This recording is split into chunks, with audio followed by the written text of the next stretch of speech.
Electricity board contractors workers association സംസ്ഥാന പ്രവർത്തക convention അല്പസമയത്തിനകം അങ്കമാലിയിൽ ആരംഭിക്കും. കരാർ തൊഴിലാളികളോടുള്ള KSEB മാനേജ്മെന്റിന്റെ ദ്രോഹ നടപടികൾക്കും തൊഴിൽ നിഷേധവും അവസാനിപ്പിക്കണമെന്ന് അവർ ഉന്നയിച്ചിരിക്കുന്നത്. പലതരത്തിലുള്ള നടപടികൾ, ദ്രോഹ നടപടികൾ എന്ന് തന്നെയാണ് അവർ എടുത്തു പറഞ്ഞിരിക്കുന്നത്. തങ്ങൾക്കെതിരെയുണ്ട്. അതിനൊക്കെ ഒരു പരിസമാപ്തി വേണമെന്നാണ് ഇതിലൂടെ ആവശ്യപ്പെട്ടിരിക്കുന്നത്. എന്തൊക്കെയാണ് വിശദാംശങ്ങൾ? വിദ്യ, ഇപ്പോൾ നമ്മളോടൊപ്പമുള്ളത് ഇതിൻ്റെ ഈ സംഘടനയുടെ സംസ്ഥാന ജനറൽ സെക്രട്ടറി KC സിബു, അതുപോലെ തന്നെ സംസ്ഥാന പ്രസിഡന്റ് VV വിജയൻ എന്നിവരാണ്. അല്പസമയത്തിനകമാണ് ഈ കൺവെൻഷൻ ഇവിടെ ആരംഭിക്കുന്നത്. അതിന് മുന്നോടിയായിട്ട് അവരോട് എന്തൊക്കെയാണ് പ്രധാനമായും കൺവെൻഷൻ മുന്നോട്ട് വയ്ക്കുന്ന കാര്യങ്ങൾ എന്ന് ചോദിക്കാം. കഴിഞ്ഞ 2 വർഷക്കാലമായി ഈ KSEB ജോലി ചെയ്യുന്ന കരാർ തൊഴിലാളികൾ, ദിവസവേതനത്തിനും കരാർ അടിസ്ഥാനത്തിലും ജോലി ചെയ്യുന്ന കരാർ തൊഴിലാളികളാണ്. അവർ കഴിഞ്ഞ 2 വർഷമായി നിരന്തരമായ സമരപാതയിലാണ്. 2022 ഓഗസ്റ്റ്, 2023 മെയ്യിൽ തീർത്ത സമരം, ഒരു അനിശ്ചിതകാല സത്യാഗ്രഹം. ഈ കൂടെയെല്ലാം നമ്മൾ വെച്ച ആവശ്യങ്ങളൊക്കെ ബോർഡ് മാനേജ്മെൻറ്റ് അംഗീകരിക്കാമെന്ന് പറയും, അതൊന്നും പ്രാവർത്തികമാക്കി മാറ്റുന്നില്ല. ഇവിടുത്തെ ഏറ്റവും കുറഞ്ഞ കൂലി എന്ന് പറഞ്ഞാൽ സ്വീപ്പർമാർക്ക് ഒരു 332 രൂപയും, ഏറ്റവും കൂടിയ കൂലി എന്ന് പറഞ്ഞാൽ AE-മാരായിട്ട്, അസിസ്റ്റന്റ് എഞ്ചിനീയർമാരായിട്ട് ജോലി ചെയ്യുന്നവർക്ക് 1185 രൂപയാണ്. ഈ ഒരു 2 കൂലിക്കിടയ്ക്കാണ് മറ്റുള്ള തൊഴിലാളികൾക്കെല്ലാം കൂലി നിശ്ചയിക്കുന്നത്. ഇതൊക്കെ PWD ഡാറ്റ അക്സെപ്റ്റ് ചെയ്തുകൊണ്ട് ബോർഡ് ഉത്തരവിറക്കുമ്പം ഈ ജോലി ചെയ്യുന്ന ബഹുഭൂരിപക്ഷം തൊഴിലാളികളെ ഇതിനകത്ത് ഉൾപ്പെടുത്താറുമില്ല. ഇങ്ങനത്തെ ഒരു സാഹചര്യം ഈ തൊഴിലാളികൾ നേരിടുക. ഇവർ ബോർഡിൻ്റെ സിംഹഭാഗം ജോലികൾ ചെയ്യുന്നവരാണ് ഈ തൊഴിലാളികൾ. 25,000-ന് താഴെയുള്ള സ്ഥിരം ജീവനക്കാരുടെ ഒപ്പം കരാർ തൊഴിലാളികൾ ഈ മേഖല ജോലി ചെയ്യുന്നുണ്ട്. ഡിസ്ട്രിബ്യൂഷനും ജനറേഷനും ട്രാൻസ്മിഷനുമായിട്ട് അങ്ങനെ ജോലി ചെയ്യുന്ന ഈ തൊഴിലാളികൾ ഇങ്ങനെ നിരന്തരം ജോലി ചെയ്യുന്നത് കൊണ്ട് മാത്രമാണ് KSEB ഇപ്പോൾ ലാഭത്തിലേക്കെങ്കിലും ഇപ്പോൾ പോകാൻ പറ്റിയത്. KSEB നിലനിൽക്കുന്നത് തന്നെയാണ്. ഇപ്പോൾ ഇവിടെ ഒരു പ്രശ്നം എന്ന് പറഞ്ഞാൽ, ഇവിടെ ഈ സെക്ഷൻ ഓഫീസിൽ ആവശ്യത്തിന് വർക്ക്മെൻ സ്ട്രെങ്ത് ഇല്ല. അതായത് സമ്പൂർണ്ണ വൈദ്യുതീകരണം വന്ന സ്ഥിതിക്ക് മുഴുവൻ ജനങ്ങളെ സേവിക്കുവാനുള്ള ജീവനക്കാരില്ല. ഈ വിടവ് നികത്തുന്നത് ഇവിടുത്തെ പെറ്റി കോൺട്രാക്ടർ തൊഴിലാളികളാണ്. അതായത് ഒരു 5 ലക്ഷം രൂപയ്ക്ക് താഴെ ജോലിയെടുത്ത് ചെയ്യുന്ന ഒരു സെക്ഷൻ ഓഫീസിനെ പരിപാലിച്ച് നിർത്തുന്നവരാണ്. ഇപ്പോൾ അവർക്ക് ജോലി ഇല്ലാതാകുന്ന രീതിയിൽ കേന്ദ്ര സർക്കാരിൻ്റെ കുറേ നയങ്ങളുടെ ഭാഗമായി RDSS എന്ന് പറഞ്ഞൊരു പദ്ധതിയുടെ ഭാഗമായിട്ട് കുറച്ച് ജോലികൾ ബോർഡ് വിളിക്കുന്നു. അത് വിളിക്കുമ്പം വളരെ ഹ്യൂജ് എമൗണ്ടിൽ അത് വിളിച്ചു കൂട്ടിക്കൊണ്ട് ഈ പെറ്റി കോൺട്രാക്ട് തൊഴിലാളികൾ ഒഴിവാക്കുക. ഇവരെ ഒഴിവാക്കിയാലുള്ള പ്രശ്നം എന്ന് പറഞ്ഞാൽ, ഒരു സെക്ഷൻ ഓഫീസിൻ്റെ ദൈനംദിന പ്രവർത്തനം നടന്നു പോകണമെങ്കിൽ ഈ തൊഴിലാളികൾ ഇവരുണ്ടേലേ പറ്റുള്ളൂ. ഒരു നാച്ചുറൽ കലാമിറ്റിയോ ഒരു അപകട സാധ്യത വരുന്ന മേഖലകളിൽ വൈദ്യുതി ബന്ധം പുനഃസ്ഥാപിക്കണം ഇവർ വേണം. പക്ഷേ ഇവരെ ഒഴിവാക്കിക്കൊണ്ട് വലിയ വൻകിട കമ്പനിക്കാരെ ഇതിനകത്ത് കുത്തിക്കയറ്റാൻ വേണ്ടി ബോർഡ് മാനേജ്മെൻറ്റ് ശ്രമിക്കുന്നു. ഞങ്ങൾ ഈ പദ്ധതിയോടൊന്നും എതിരല്ല, ഞങ്ങൾക്ക് തൊഴിൽ കിട്ടും. ഞങ്ങൾ ബോർഡുമായി സംസാരിച്ചപ്പോൾ ഞങ്ങളുടെ ഈ പെറ്റി കോൺട്രാക്ട് പരിധിക്കകത്തേക്ക് എസ്റ്റിമേറ്റ് ചെയ്തുകൊണ്ട് വർക്ക് അനുവദിക്കാമെന്ന് പറഞ്ഞത്.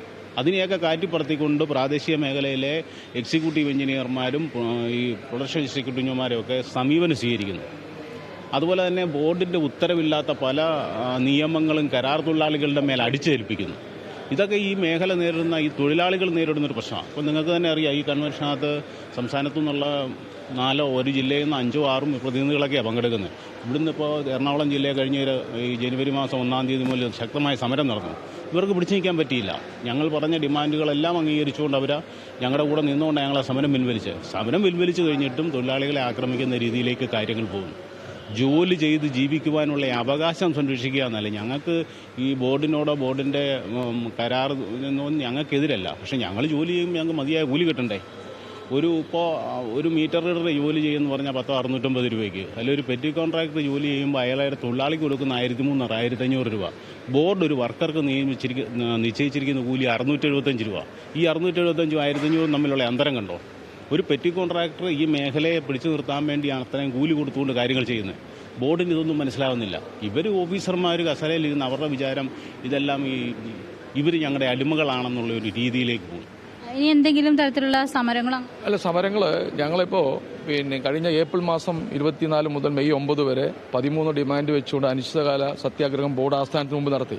അവസാനം ചെയർമാൻ ഇടപെട്ടുകൊണ്ട് അതിനെ ഒരു ഒത്തുതീർപ്പ് ചർച്ചയ്ക്ക് വിളിക്കുകയും ചർച്ച ചെയ്ത് പ്രശ്നങ്ങൾ പരിഹരിക്കാമെന്നും 1-2 കാര്യങ്ങൾ മാത്രം നടപ്പിലാക്കി പിന്നോട്ട് പോവുകയാണ്. അപ്പോൾ ഞങ്ങൾ ഡിമാൻഡ്, ഈ സ്റ്റേറ്റ് കൺവെൻഷൻ തന്നെ ഡിമാൻഡ് ചെയ്യുന്നത്, കരാർ തൊഴിലാളികൾക്ക് ജോലിയെടുത്ത് ജീവിക്കാനുള്ള അവസരം നിഷേധിക്കാൻ പാടില്ല, തൊഴിൽ നിഷേധിക്കാൻ പാടില്ല. അവരെ ദ്രോഹിക്കുന്ന നടപടി, അവരുടെ സേവനമില്ലാണ്ട് ഈ സ്ഥാപനം ഒരു ദിവസം മുന്നോട്ട് പോകില്ല. പക്ഷെ അവരെ ദ്രോഹിക്കുന്ന നടപടി മിഡിൽ മാനേജ്മെൻറ്റ് സ്വീകരിക്കുന്നുണ്ട് പല കാര്യത്തിലും. ബോർഡിൻ്റെ ഉത്തരവില്ലാതെ നിയമം ഇതാണെന്ന് പറഞ്ഞ് ഈ തൊഴിലാളിക്ക് തൊഴിൽ നിഷേധിക്കുക, കുറഞ്ഞ കൂലിക്ക് ജോലി എടുപ്പിക്കുക, അവരെ പീഡിപ്പിക്കുക, ഈ രൂപത്തിൽ ബോർഡ് മാനേജ്മെന്റ് സമീപനം സ്വീകരിക്കേണ്ടത്. അത് ഞങ്ങൾ ഒരു അനിശ്ചിതകാല പണിമുടക്കിലേക്ക് ലക്ഷ്യം വെച്ചുകൊണ്ടാണ് ഈ കൺവെൻഷൻ വിളിച്ചിട്ടുള്ളത്. അതുപോലെ തന്നെ ഈ കേബിൾ ഓപ്പറേറ്റേഴ്സിന്റെ ചില പ്രശ്നങ്ങളുണ്ടല്ലോ, അതായത് ഞങ്ങളുമായിട്ട് ബന്ധപ്പെട്ട വിഷയമല്ല, അല്ലല്ല എലക്ട്രിസിറ്റി ബോർഡുമായി ബന്ധപ്പെട്ടതായിട്ട് അവർ വേറെ പ്രത്യേകമുള്ളതാണ്. അവരുടെ വിഷയങ്ങളായിട്ട് ഞങ്ങൾക്ക് ഇതില്ല. അതുപോലെ തന്നെ കേന്ദ്ര സർക്കാർ ഇപ്പോൾ എടുക്കുന്നത് എന്താ വെച്ചാൽ വിദ്യുച്ഛക്തി മേഖലയിലെ ഉൽപ്പാദനം, പ്രസരണം, വിതരണം ഇത് പരിപൂർണമായും പ്രൈവറ്റ് സെക്ടറിലേക്ക് കൊടുക്കാൻ വേണ്ടിയിട്ടുള്ള നടപടികൾ തുടർന്ന് നടത്തിക്കൊണ്ടിരിക്കുക. ഓരോ എക്സിക്യൂട്ടീവ് ഉത്തരവാണ്. സ്ട്രൈക്ക് ചെയ്യുമ്പോൾ പൊതു നിലപാട് പിന്നോട്ട് പോകുമെങ്കിലും എക്സിക്യൂട്ടീവ് ഉത്തരവിലൂടെ ഇത് തുടർന്ന് നടത്തിക്കൊണ്ടിരിക്കുകയാണ്. അത് വരുമ്പോൾ ഇവിടെ ജോലിയെടുക്കുന്ന ജീവനക്കാർക്കും കരാർ തൊഴിലാളികൾക്കും ഇതിൻ്റെ പ്രധാന ആളുകളായിട്ടുള്ള ഉപഭോക്താക്കൾക്കും വലിയ തിരിച്ചടിയാണ്. ഒരു യൂണിറ്റിന് 99 രൂപ വേണമെന്നാണ് അദാനി ഉൾപ്പെടെയുള്ള പ്രൈവറ്റ് ഉൽപ്പാദകർ central electricity regulatory commission appeal ചെയ്തത്. എന്നിട്ട് കേന്ദ്ര ഗവൺമെൻറ് അതിനെ പരോക്ഷമായി അനുകൂലിച്ചുകൊണ്ട് ഇപ്പോൾ 50 രൂപ ഒരു ക്രൈസിസ് പീരീഡിൽ ഒരു യൂണിറ്റിന് വില വാങ്ങിക്കാം എന്നുള്ള ഉത്തരവ് സെൻട്രൽ ഇലക്ട്രിസിറ്റി അതോറിറ്റി അംഗീകരിച്ചു കൊടുത്തിരിക്കുക. 50 രൂപയ്ക്ക് ഒരു യൂണിറ്റ് വൈദ്യുതി ഉൽപ്പാദിച്ച് പുറത്തു വന്നു പറഞ്ഞാൽ എങ്ങനെയാണ് വിതരണ സ്ഥാപനങ്ങൾ KSEB പോലെ തമിഴ്നാട്ടിലും മറ്റ് സംസ്ഥാനങ്ങളിലുള്ള സ്ഥാപനങ്ങൾക്ക് വൈദ്യുതി വാങ്ങിച്ചു വെക്കാൻ വേണ്ടി കഴിയുക? അത്രയും രൂക്ഷമായി പ്രൈവറ്റ് ആളുകൾക്ക്, പ്രൈവറ്റ് കോർപ്പറേറ്റുകൾക്ക് വേണ്ടി വൈദ്യുതി മേഖല തുറന്നു കൊടുക്കാനുള്ള നിലപാടുകൾ. ഇതിനെതിരെ കൂടിയാണ് ഞങ്ങൾ സമരം. ഇന്ന് സംസ്ഥാന പ്രവർത്തക കൺവെൻഷനിൽ ഇതുമായി ബന്ധപ്പെട്ട എന്തെങ്കിലും പ്രമേയം പാസ്സാക്കും? അതെ, ഞങ്ങൾ പ്രധാനമായിട്ടും ഈ രണ്ട് കാര്യങ്ങൾ, ബോർഡ് മാനേജ്മെന്റിന്റെ കരാർ തൊഴിലാളികളോടുള്ള ദ്രോഹ നടപടി അവസാനിപ്പിക്കുക, തൊഴിൽ നിഷേധം അവസാനിപ്പിക്കുക എന്നുള്ളതാണ് പ്രധാനം. മറ്റൊന്ന്, മോഡി ഗവൺമെന്റിന്റെ എല്ലാ രംഗത്തും വൈദ്യുതിയുടെ എല്ലാ മേഖലയിലുള്ള സ്വകാര്യവൽക്കരണത്തിനെതിരായി കൂടുതൽ ആളുകളോടൊപ്പം അണിനിരക്കാനും അതിനെ ചെറുക്കാനും വേണ്ടിയിട്ടുള്ള ഡിമാൻഡാണ് ഈ കൺവെൻഷൻ. പിന്നെ ഇന്നത്തെ അജണ്ടയെക്കുറിച്ച്? ഇന്നത്തെ അജണ്ട ഞങ്ങളുടെ CITയുടെ സംസ്ഥാന സെക്രട്ടറി സഖാവ് KN ഗോപിനാഥ് ഈ കൺവെൻഷൻ ഉദ്ഘാടനം ചെയ്യും. അതുപോലെ തന്നെ CITയുടെ മറ്റൊരു സംസ്ഥാന വൈസ് പ്രസിഡന്റ് കൂടിയായിട്ടുള്ള അഡ്വക്കേറ്റ് P സജി ഈ കൺവെൻഷനെ അഭിവാദ്യം ചെയ്യും. ഈ വിഷയങ്ങൾ നിലവിലെ റിയലായിട്ടുള്ള കാര്യങ്ങൾ ഒരു റിപ്പോർട്ടായിട്ട് ജനറൽ സെക്രട്ടറി അതിന് റിപ്പോർട്ട് വയ്ക്കുകയും അത് സംബന്ധിച്ച് നമ്മൾ തുടങ്ങാൻ വേണ്ടി പോകുന്ന, ഏറ്റെടുക്കാൻ വേണ്ടി പോകുന്ന പ്രക്ഷോഭത്തെ സംബന്ധിച്ച് എല്ലാ ജില്ലകളിൽ നിന്നുള്ള പ്രതിനിധികൾ ഇവിടെ ഡിസ്കഷനിൽ പങ്കെടുക്കും. ഇതിൻ്റെ സംസ്ഥാന പ്രസിഡന്റ് വിജയൻ അധ്യക്ഷനായിട്ടും പിന്നെ ജില്ലയിലെ അമരക്കാരൻ മുരളീധരൻ സഖാവും പങ്കെടുക്കുന്നുണ്ട്.